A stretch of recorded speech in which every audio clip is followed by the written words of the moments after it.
Hello, sziasztok, Artvét vagyok, és ebben a videóban azt szeretném bemutatni, hogy hogyan tudjátok modolni az 1.6.2-es Minecraftotokat. Akinek Windows 7 van, itt a kereséshez beír egy százalékjel, updata százalékjel.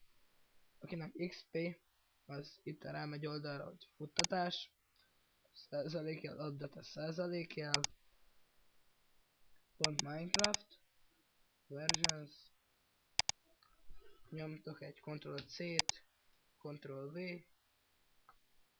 ezt átnevezitek 1.6.2 modultra,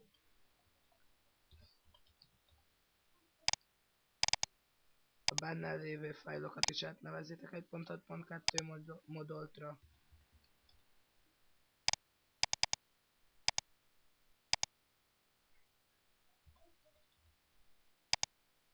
belementek, ha valakinek nincsen társítva ez a JSON file, az társítsa Word-del, Microsoft Word-del, vagy Notepad-del. És itt ezt az első sorban rögtön látjátok, hogy 1.6.2. Ezután bal klikkeltek, és emögé azt írjátok, hogy modolt.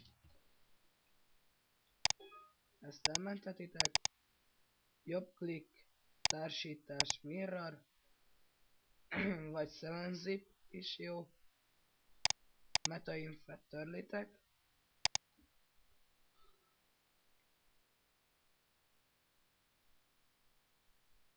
töröld már.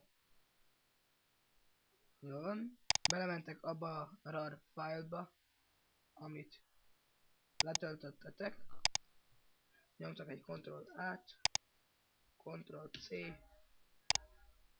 Ctrl-V, és bemásoljátok ide 1.6.2 modoltatokba. Én most a Optifine-t és a Too Many Items fogom berakni.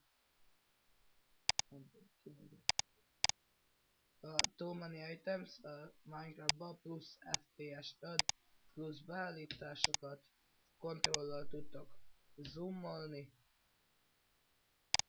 és ha szeretnétek még ilyen Minecraft modolos videókat, akkor csak kommenteljétek.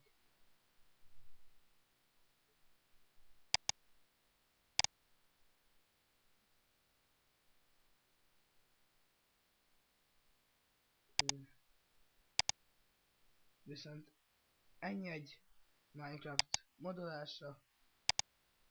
Sziasztok!